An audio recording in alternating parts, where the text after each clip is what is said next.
Poor Isla had to deal with extended clap syncs. She's like, I don't know what's going on. Why are you doing this? I hate clap syncs.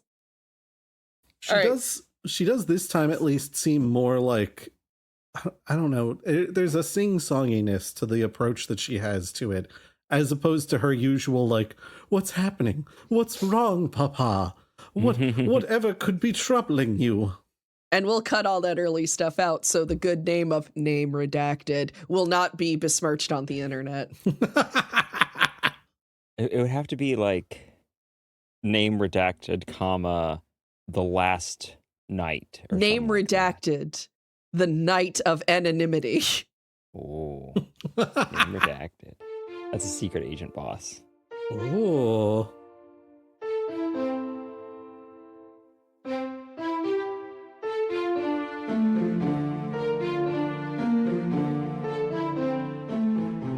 Everybody, welcome to this episode of Alarian Archives, where we get to talk about cool QPR related stuff.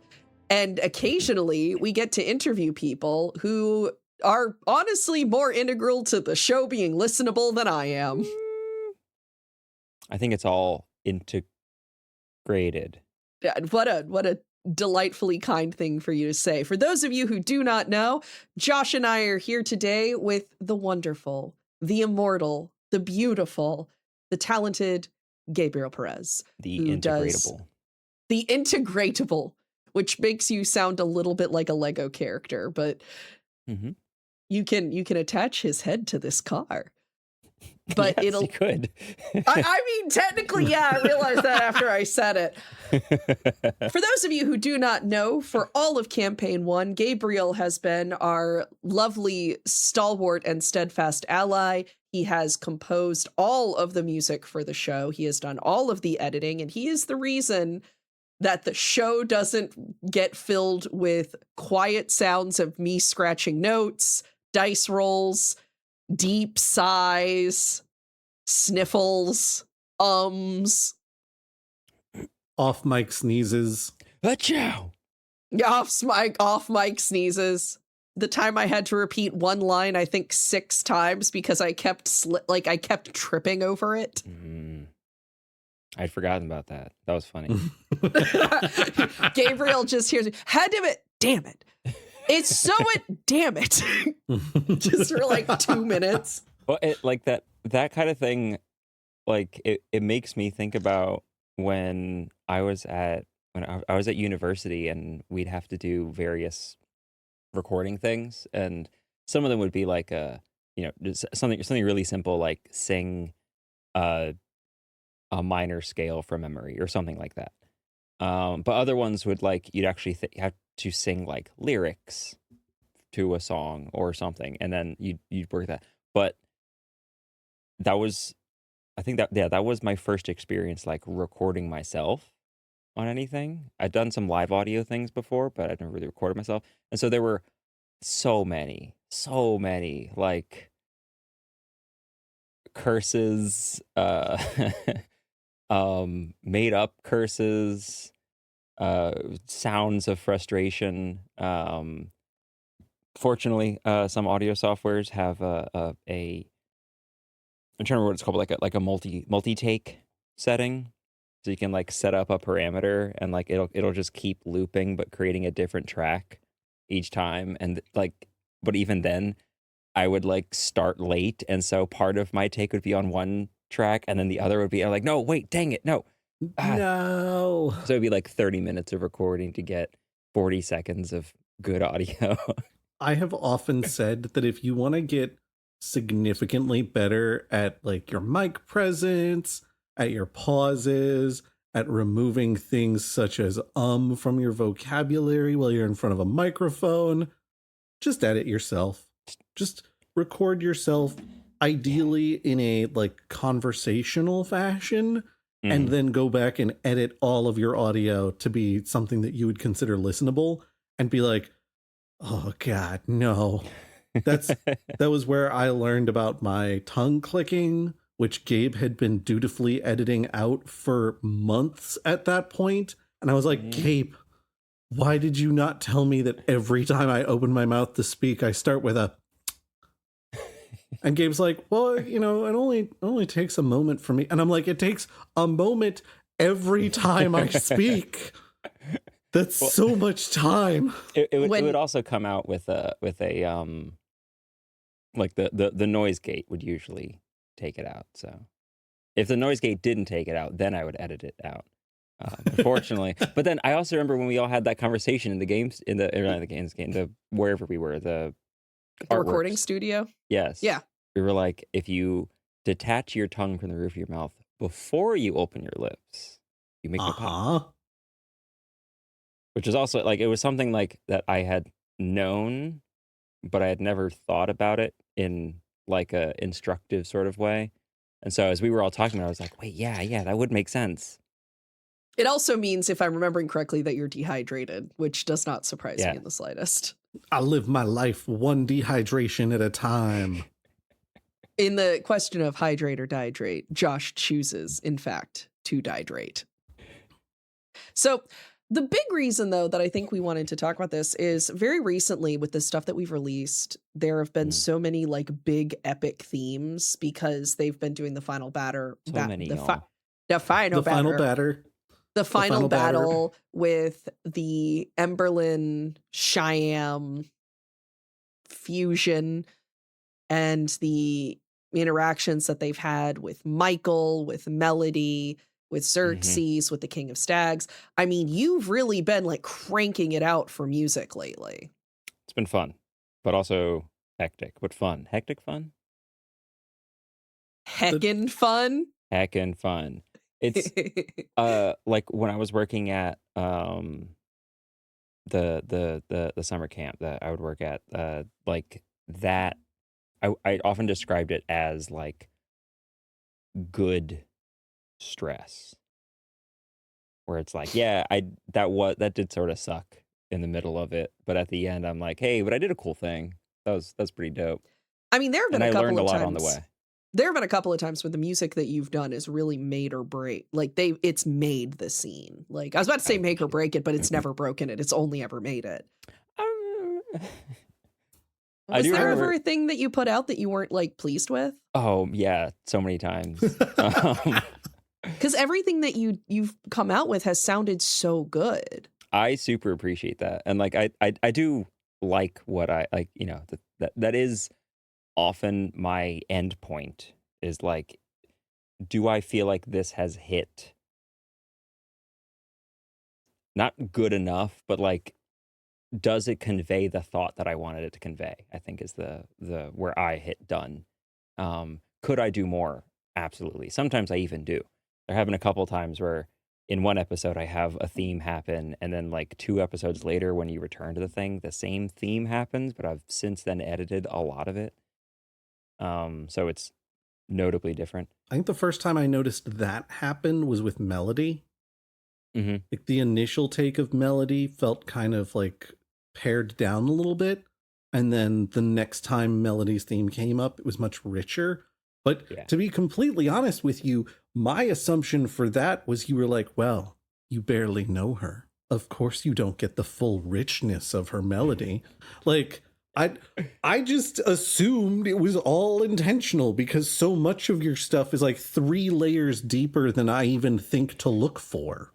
There is a very fortunate level of like, I feel like this is the right term, like the plausible deniability of existing so far in the darkness during the production thing, and that like when I produce something, I'm like, and see, look at this. And then like an episode later, something happens and I'm like, oh, well, if I change one thing about this composition or one thing about this sound effect, then it fits the thing even better and also conveys the concept better.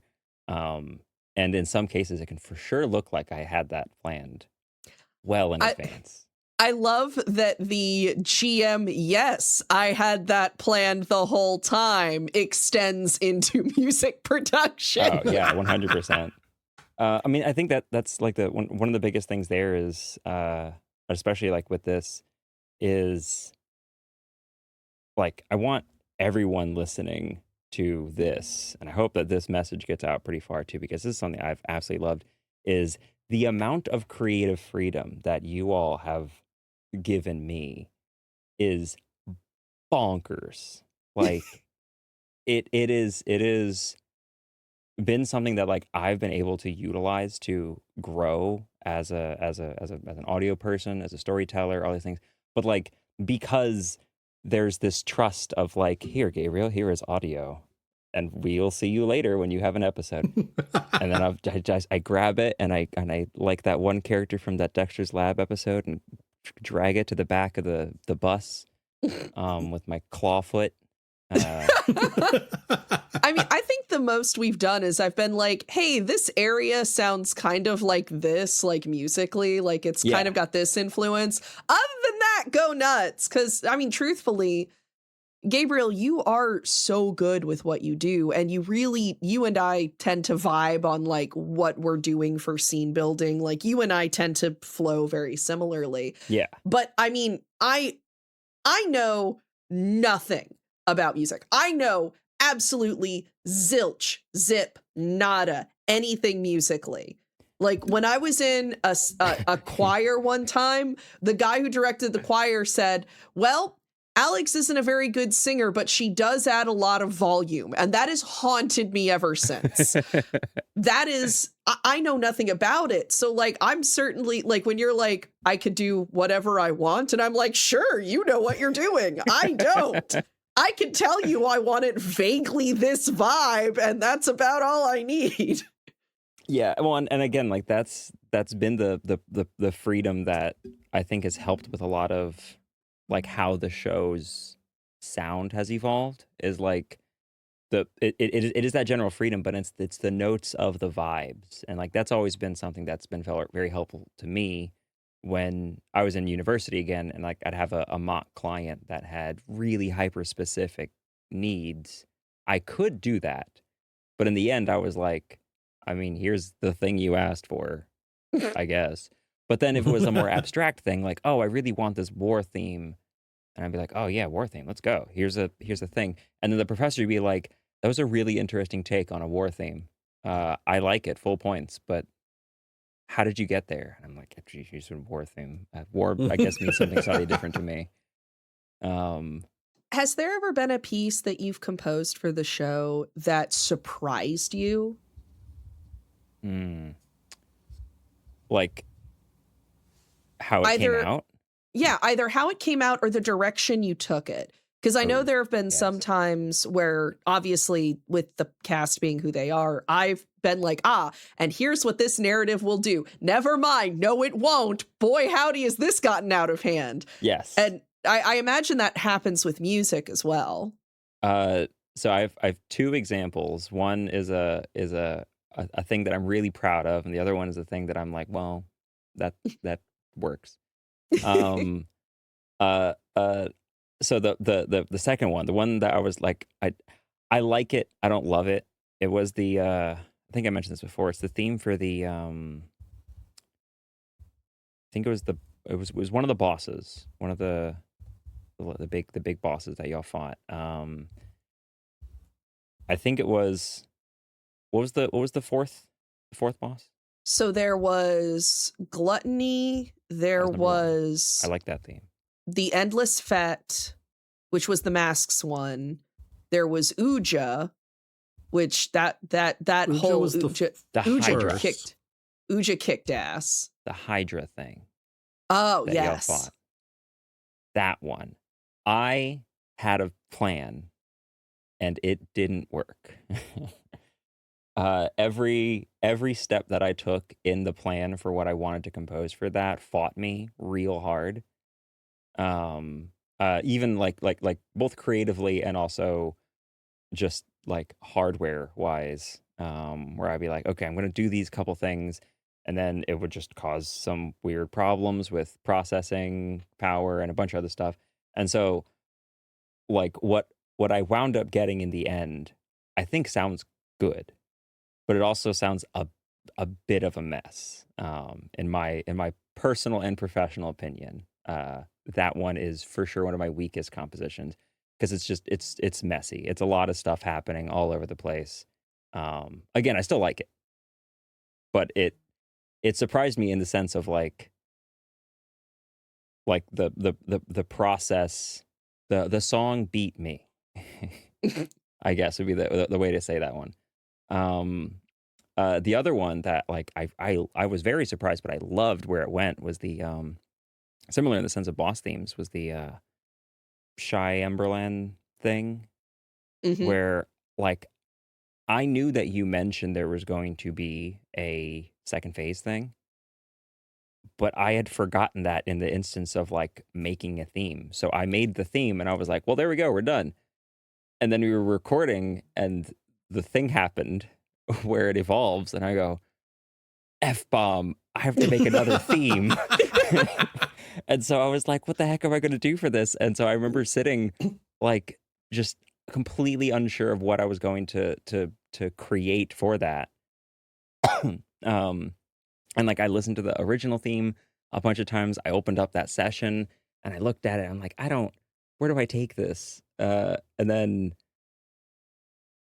the like I was listening to individual pieces, and something that I have learned over the years, especially working with like this project especially, is like I will hear sort of what's missing in a composition. So like I'll hear something and I'm like, oh, and I hear like it'd be really cool. It'd be sick if there was like a bass here or this kind of note here, or like, oh, the sonic area, this area's empty and it's okay that it's empty, or it should be filled, and like one of those. And so like those kinds of ideas. And I kept hearing as I was listening to the first theme, I kept hearing like the Dies Irae, the da da da da motif. And I kept thinking about that, and then it brought me back to sitting in a hotel room with Josh. Can't remember which con this was. I feel it was like MagFest a million years ago. And I was talking about the Annihilation theme. And I was like, how did they make that sound? And then Josh was like, it sounds like a cello, but reversed. And I like pulled out my laptop and I played a cello playing that piece and then took it out, put it on Audacity and flipped it backwards. And I was like, oh my God, that's it. And like, since then, like that's always sort of sat in the back of my head. And so I was like, I wonder if I can make something like that. And so I spent probably like 3 hours just toying around with different sounds and different processing things. How do I like make this sound as distinct but uncomfortable as possible? And that was the goal of that bassy sound, was like I wanted to feel gross. I wanted to feel like the moment you hear it, you like the hackles go up, the hair stands on end. Like that was the energy. And eventually I was able to find something, but it took me on a whole adventure, and like everything as I was putting stuff in there and like filling it out, I had that flow zone sort of thing. Like once I had that sound effect, all the other sounds and stuff fell into place, and it was a nice fluid composition section. And then I had the thing and I put it in the episode and I'm like, this sounds sick. I love this.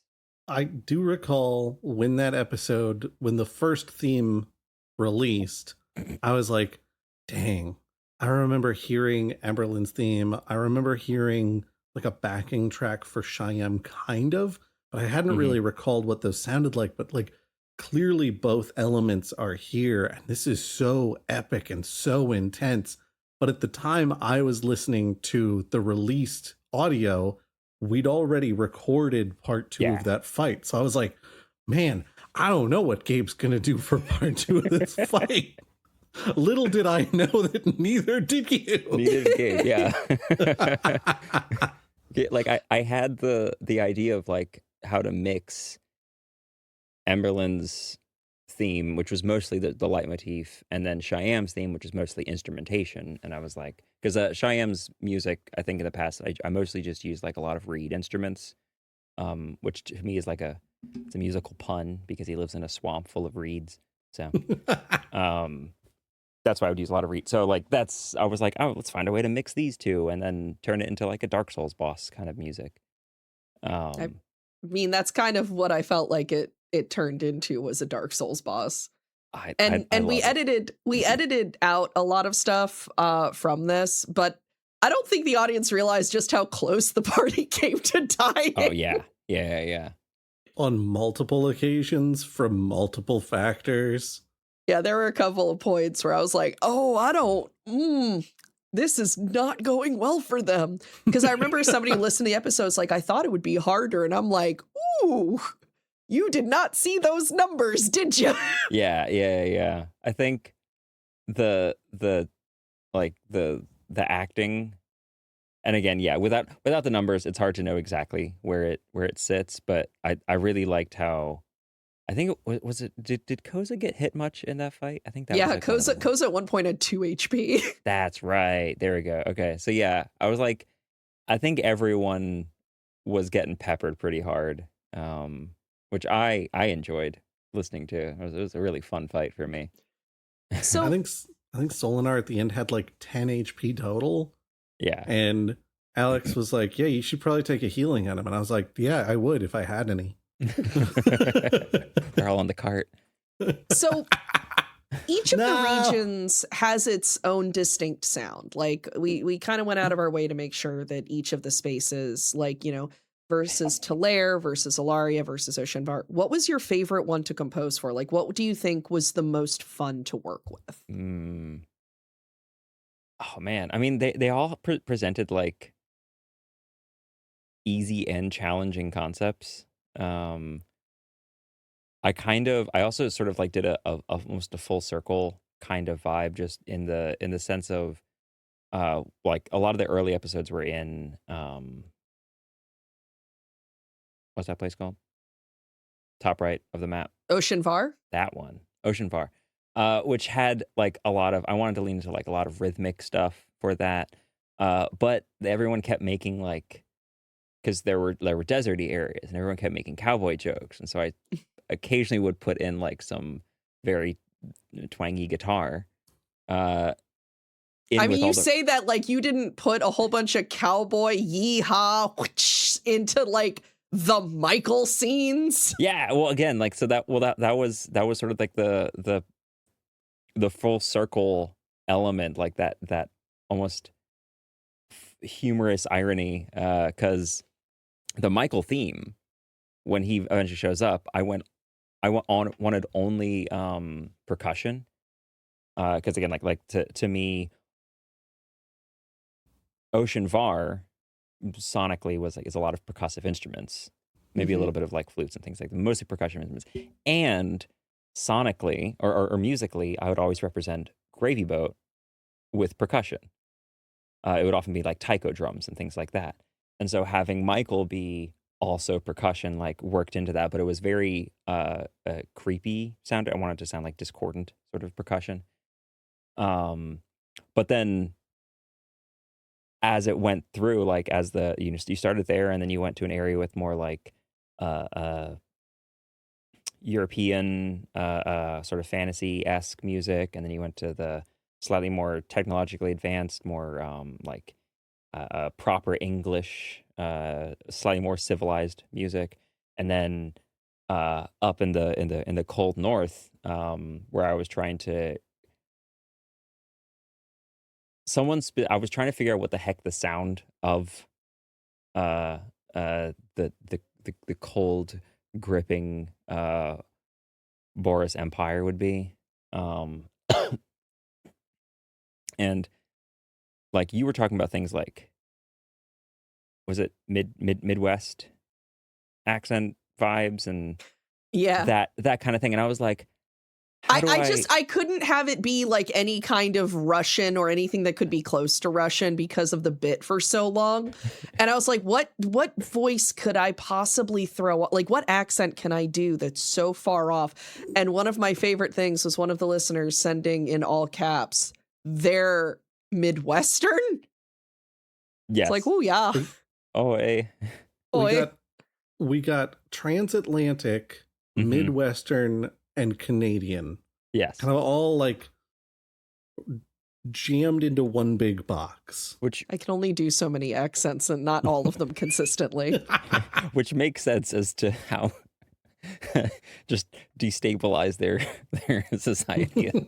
I mean, there's a character that I love that goes in and out of having an accent regularly. And I'm just yeah, that's just what he does. It's not that I forgot he had an accent or that he didn't have an accent. I mean, hey, you travel around the world enough, kind of absorb other accents. But yeah, I was trying to figure out what the sound of that was, and one of my friends was like, well, like those northern areas, like the reason that they have those accents is because they're sort of strongly derived from Scandinavian accents. And I was like, interesting idea there. And he's like, but it's also strongly influenced by like American Western, like that area. And I was like, okay. And so the instrumentation, the orchestration of the first set of themes for the Boris Empire are Cowboy Viking is the vibe that I was shooting for. So it's a lot of like slow strummed guitars with actual I have an amazing sample pack that's actual brass and I think birchwood horns, traditionally made and recorded in Scandinavia. I think they're recorded in Iceland. But like, mixing those, but then like I had that as the vibe, and then the whole like gravy boat things were happening. And Brandon was like, I really want it to sound like, and he said Tombstone, and I was like, I know this. And then I looked up a bunch of other things, and I was like, so we're just going to lean full Western, which I really enjoyed as a concept, because again, all the things that we had set up for the characters too were a little bit of Western and a lot of percussion. And then that works out so well in this final like compilation of tragedy. I had a lot of fun doing that voice. That was great. Took me a handful of tries. It's a layered. It's great though. And it's a sword slash and a clap. Makes the whip sound, because I couldn't find a whip. It was so. I mean, it sounds very whip-like, so you did a good job. Thank you. Yeah, you could have told me that was a whip, and I would have believed you every time. I spent like 20 minutes looking online for a good whip sound effect, and all of them sounded terrible. That is really bad. The fact that is a mixture of two completely I assure you that is going to be the thing that everybody listening to this walks away with. Like, he made that whip sound out of a sword and a clap. I'll say a lot of the sound design in the most recent, I'll say like 20, 25 episodes, a lot of the sound effects I have greatly outpaced my sound effect library at this point, and have just started making things. I always made some sound effects, but like I've had to really engineer some fun, weird sound effects, especially for that Emberlyn Cheyenne fight at the end.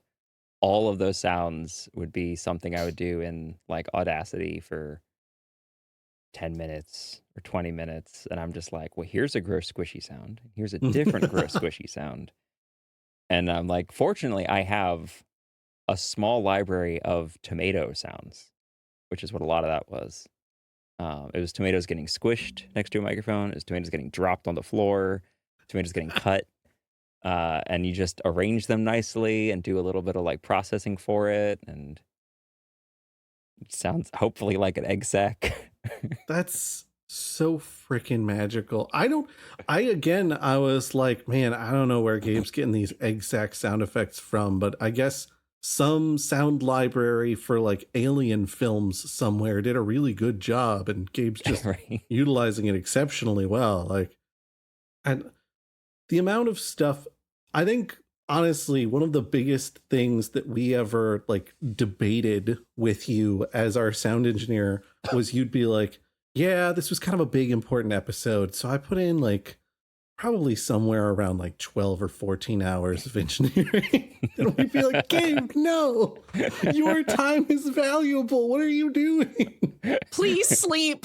And then finally, I think if I recall the conversation exactly, you looked me dead in the eyes and you were like, if I am going to be the one who does this, then it needs to be something I am satisfied with releasing. And I'm like, you know what? You are absolutely correct. I know that you don't often sleep while you're doing this. Oh, yeah. No. I take power naps. Yeah. I have gotten better, fortunately, over the years of being respectful of my own sleepiness. But there occasionally, again, like with the Emberlyn Part 2 theme, where like I was consumed. I was drawn into it. I didn't know where it was going, but like each thing that I added, I was like, oh, that's gross. We need to put that in there. Or like a different like I really enjoyed with that one and the other the proper intro to the battle theme. Like I wasn't shooting for anything close to like a song structure or anything like that. It was full like cinematic composition where I'm like, this is going to evolve and change and just land wherever it lands, which is very freeing and something that 7 years ago me would be much more terrified of doing. But current me was like, no, I'm so tired of structure. Get it out of here. I must be an amoeba. I must fill my space and then break out of it. Grow and consume. Yes. Yeah. Well, so question for y'all though. Are there any like compositions that y'all really enjoyed uniquely?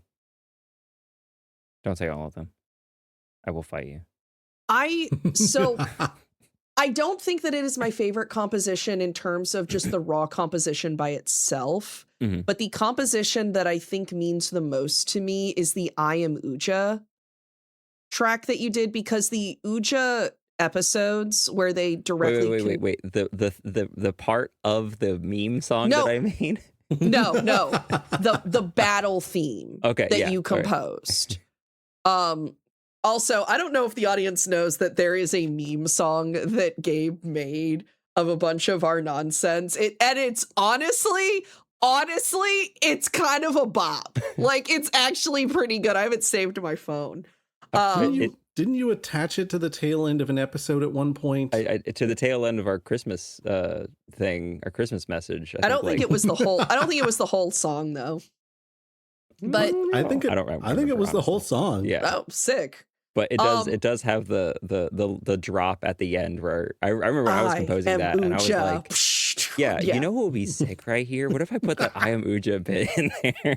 Well, but the battle theme that you did for Uja, because I think that the Uja bits are where the party kind of found its stride with one another. Yeah. And it was also where it was the first time that I had ever been really exposed to your composition with nothing around it, because you did the you did the composition as you do with boss themes as its own thing before the fight starts, which I love to pieces. And it was the first time I had ever heard your compositions with nothing around them. And it was like, I think it had a very special moment for me because it was the first moment I was like, oh my God. Yeah. I love it. This is awesome. And so I don't know that it's my favorite, like, actual composition you've done, but it is the one that I think has the most meaning to me. I appreciate that.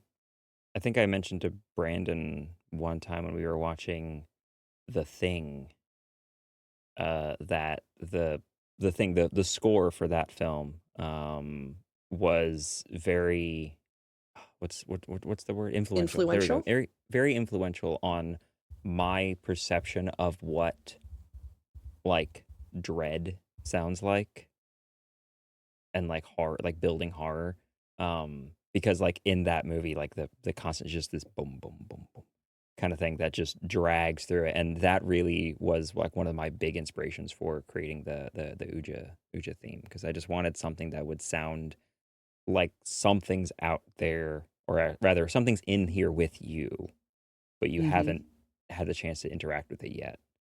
I was curious about who composed the music for the thing. And so I was pulling that up real quick. And I am really surprised to find that it's Ennio Morricone. Mm-hmm. Like, what? Which what a happy circle to find myself in. Like, again, the full circle thing, where Morricone was one of the big inspirations for the Gravy Boat death music. There's a lot of that. Turns out I just need to interact with Ennio Morricone at some point. I don't know if he's dead. I'll resurrect him. That's fine. Yeah, it'll be fine. I think for me, you've made a lot of really exceptional music. I think the one that hit me the hardest was probably it's a little bit of a toss up, because there's the soundtrack that you played as Isamor was guiding Boat away from the mortal realm. Yeah. Which I was like, oh, my heart. And then there's there's the backing track that you put behind when the party lets Michael go. And then like all of them are just like washed with emotion, Solinar yelling and running up the stairs. And I think you brought back part of what you did for Boat departing. Yeah. And then you put a little twist on it, and it just like, I don't know, man, it made me cry all over again. So heck yeah. I don't actually remember what I did for that, so I need to listen to it. I'm trying. I know. I just remember like the scene was already difficult enough for me, because I was like, oh, Solinar's not taking this well. Yeah. And then the music hits and I'm like, well, I'm gone. Yeah, it was a tough scene. Like, that was such a electric recording session. Like, I remember, like, not only did everybody show up ready to lean in on that, kind of knowing that something was going to happen there, but unsure what. But like, as it played out, even I was like, and I guess I say even I'm probably more vulnerable to the emotional fallout of a scene, because I'm not in it at all, so I'm fully just watching or listening. Well, both actually. And so yeah, like I was even very, very caught multiple times, because it also, I think, in that the episode Charles, like, there are so many scenes knowing what's coming that, like, when we were recording it, I was like, man. And then when I'm editing it and I'm doing the things and I'm like, oh yeah, let's put this music behind this one moment, and oh fudge, that's really sad. Gabe over here like, I want everyone to feel what I felt, but worse. That's literally my composition dogma most of the time is, how can I make the audience feel what I'm feeling?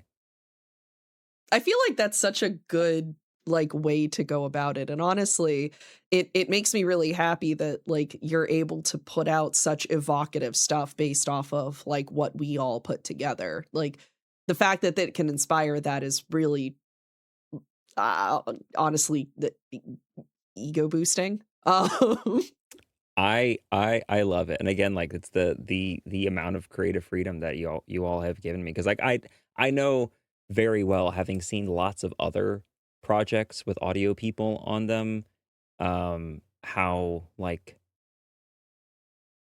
not limiting, but like how many different ideas can go into something, and like how a lot of people have very specific vision for it.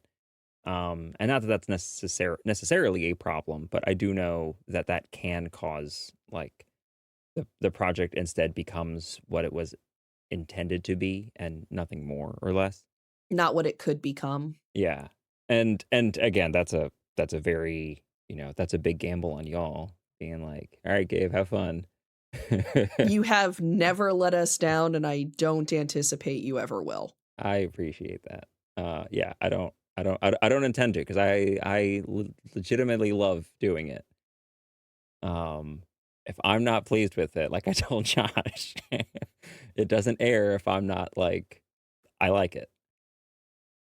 Now I don't need to love it, but if I don't like it, it's not making it out there. I also I was thinking about it earlier. I remember when we were talking about, I'm trying to remember how far back this was. It was quite a while ago. It was when Solinar and Melody were having the conversation, and I think this is one of the first moments where I was like,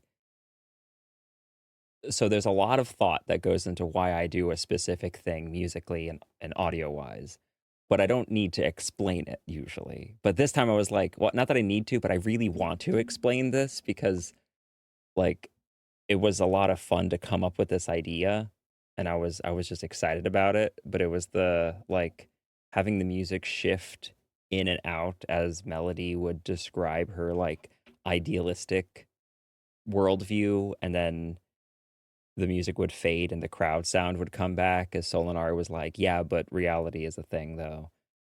And then it would shift back as Melody's like, but fairy tales. I remember you doing that scene, and I remember you telling me about that, and I was like, oh no.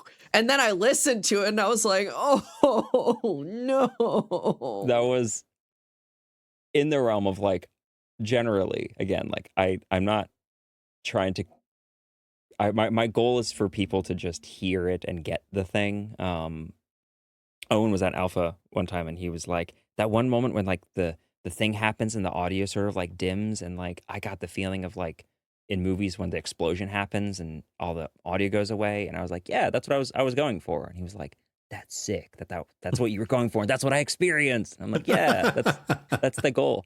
But occasionally, like, I'll create something and nobody really notices it. Generally, I'm very, very fine with that. But this one, I was like, no one said any of the things. Well, the thing about the thing that we do with QPR is like, normally what is the phrase? The only editing you notice is bad editing. Yeah. Yeah. That there's part of the reason, like between the editing that you do, the tiny little jokes you'll put in, I still am angry that more people don't find that, oh my God, he's so sexy, that you did in like this high-pitched girly voice during the Xerxes scene. The fact that more people don't notice that makes me angry, because I thought that was so stupid and funny. But like, I remember that. I will never forget it, Gabriel. It is in my brain forever. Wow, but he's so sexy. He's so sexy. I don't know why, but you just did it in this like very high pitched kind of girly voice that I just wasn't expecting from you. And it was very funny, because it was very clear that you were just putting that in to be like crowd noise goofy. And I was like lasered in. I'm like, no, this is my hyperfixation now, is this one stupid bit. But like the little jokes that you'll put in and the little bits and the way that you'll edit the sound and like, and especially what you do with the music, like I try really hard to be like, hello, everybody listening. Did you notice all of this cool stuff Gabe did? Did you notice this? And also this, and also this? And you guys don't know how miserable I sounded at the beginning of this recording, and Gabe made me sound like a human. My absolute favorite of your repeated, just constantly repeated bits is when one of us will like say something and the entire group just like pauses for a minute, or like we make a joke and no one laughs, and you just put in the little like yeah, like that actually does get me. Like there's just one gnome who follows us around who cannot handle awkward silences. Yeah. It's such a good, because like I have all the like the womp womps and the trombone things and like the various other things to convey like a joke flop or something like that. But man, none of them hit quite like the little gnome cough. It's just the silence, the oh man, that happened. And then anyways, quite. And like Gets me getting every the time. timing right with it too. Like there's a lot of times where I will like I'll place it and I'll listen. I'm like, nope, too early. Move it. Too early. Move it. Yes, there we go. That's it. Or even it'll be like, okay, there actually isn't enough of a pause from everybody, so I'm going to cut everyone's audio and slide it away so it makes the pause just a little bit longer. Oh, it's so good. Just to get the So right good. amount of comedic gnome cough timing. Such a good cough. And I love that I've been able to do those what are they called? Running gags. I also like when we're going to talk about like, hey Gabe, what if you did this and then you just have this like big edit where you're just no. It's just there's a powerful energy to it that I fear. Also, real quick, I honestly kind of want to do an Alarian Archive episode with this if we have the time to do this coming up soon. Can we do an episode on what in the ever-loving hell is going on with Nelson Moses? Because everyone wants to know, including me, because everyone somehow thinks I know what's going on, and I'm like, it's as much mystery to me as you guys. Alex, I need you to tell me what's going on. I have never once told you what's going on with Nelson Moses. The only thing I've ever done is give you a recording of Artemis saying a bunch of random words that you could use as necessary. Which I very quickly listened to and then wrote down all the words so that I could go in and access them as needed. Perfect. Which has been fun. Yeah, we can definitely talk about Nelson, old Nelmo at some point. Old Nelmo for the Alar. Yeah, Nelmo's World, we can call it. Nelmo's World. Yeah, that's the name of the episode for sure. But I know a lot of people want to know, and I really do want to do a Nelson Moses episode. So put a pin in that for next time we do this, because I really want to do an episode about that. Yeah, I think that could be a lot of fun. I don't fully know what's happening with Nelson Moses either. He'll let me know when we figure it out. But it's probably tragic. I don't know. It's probably really sad. Yeah. I honestly would love to. I've been really enjoying with the re-listens. Like listening to the various other recaps that I've done and being like, what is this? I don't remember doing this one at all. Some of the bits like, oh, y'all remember the one that I did like I was trying to emulate the previously on Avatar. Yes. Mm-hmm. That one took a lot of editing because I actually had to open up a previous episode to cut out audio bits so that it would fit. The bit that you did where you were trying to do it as like a different kind of trailer every time was a really fun bit. But every time you put one out, I was like, I have no idea how you're going to, how will you keep this up? You're running out of trailer concepts. I still have, I think, in a note on my computer, probably like 20 more that were. I had a very large list that I kept adding to, and I would just scratch things off as I went through. But sounds like I'm gonna borrow that for campaign 2. And like some of them, like the sister Schubert one that I did, where she like is like, oh, try my dinner rolls, they're wonderfully yeasty, and then she's like, now let me just rip off my face really quick, and then it gets this like creepy like evil witchy voice. But that was like a reference to a campaign I was running where the players kept referencing this like old nun that was Sister Schubert and her rolls that they would sell. And the players were entirely doing this. I had no control over this particular thing, and they kept talking about her and that she worked at the church. And I didn't even know that Sister Schubert is a real product. It's Schubert's rolls, Schubert's buns, or whatever. And I was like, this is a thing? What? Because I was in the store one time and I looked over and I'm like, oh no, I did a bit about this. I didn't even know it was a real life product. Womp womp. I hope they don't come and get me. I strongly doubt that they will. Sister Schubert, if you hear this, please don't take your face off. I would love that to not happen.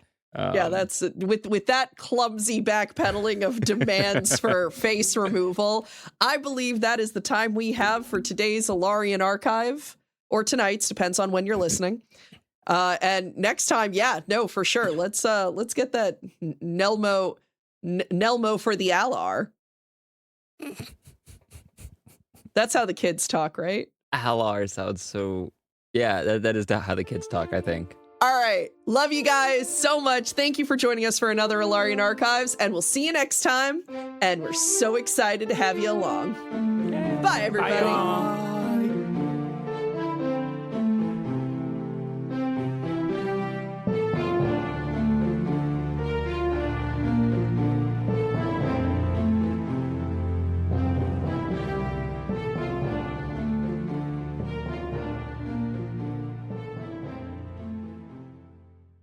Does someone know what 6'7" means? Apparently nothing, as far as I understand, but yeah. we're showing our age. That's my birthday, so that's why I was like, Oh, I've learned things about 6'7". I'll help both of you after the recording. okay, perfect. Tune in for the next Alarian archive. Look, we just